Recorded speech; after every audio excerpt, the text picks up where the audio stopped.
Okay, that's the missing bits. Now on to the new bits. From the heart of Lompoc, California.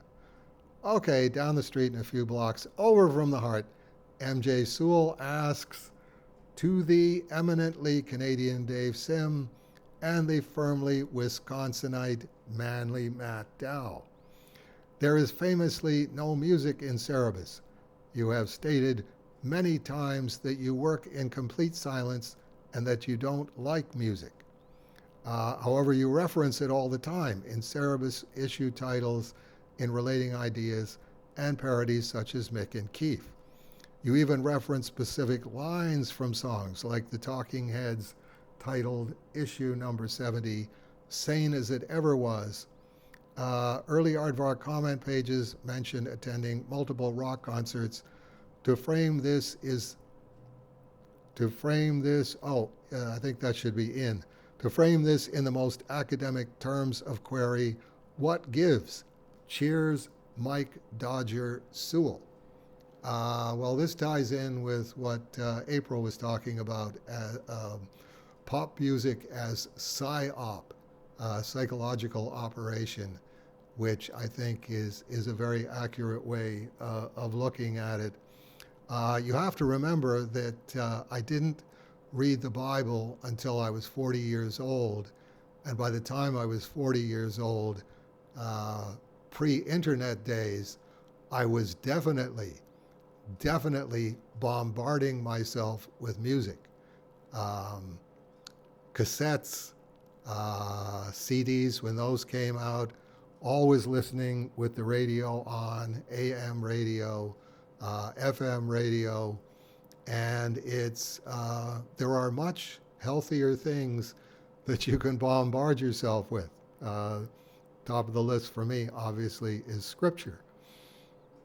But you can't just disconnect that at age 40 and go, well, okay, now I think I have a pretty much clearer idea of what this is, and I'm all done with this. It's like you can decide not to watch baseball games, and you can decide not to watch hockey games, which I've done for at least 20 years. But there's no way I could get the mental images of baseball games and hockey games out of my head. Again, it's another one of those.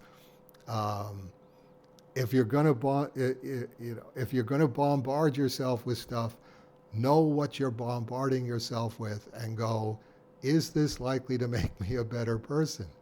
Is this a beneficent or at least a benign thing to be bombarding myself with? And no, music is not in that category, which is why I don't listen to music now. I can't say that I don't like music. There's always triggers. Yesterday, when I was lettering the Ninja High School page that I was working on, and the word was tingle, and it was like I was breaking down tingle mentally, and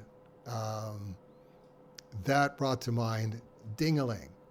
And as soon as I thought ding-a-ling, then I couldn't get the novelty tune by Chuck Berry, My Ding-a-ling, out of my head.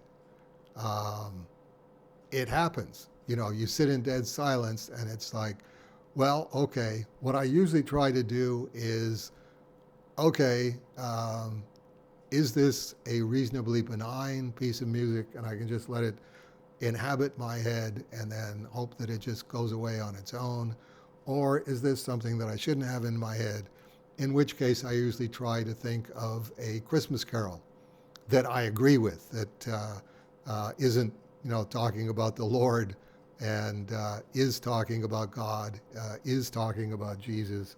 And anytime this song comes into my head, I'm going to substitute this song. Um, so that's as accurate as I can be in answering that question. That I don't uh, I don't think music is a good idea.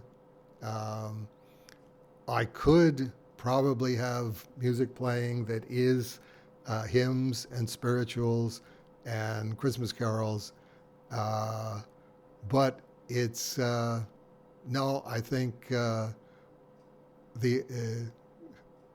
part of the suspect quality for me is again the bombarding. If you can't just be in silence, you sit down to do some work or whatever it is that you're going to do, and okay, I have to put this music on so that the music is playing the whole time that I'm working. It's like, no, you're bombarding yourself again. Save scripture for bombardment and everything else. Yeah, help yourself to a little of what is around you, as Paul McCartney sang. See, there's a good example. It's like I can't get rid of that neural connection, but there are much better neural connections to have in my head. I think.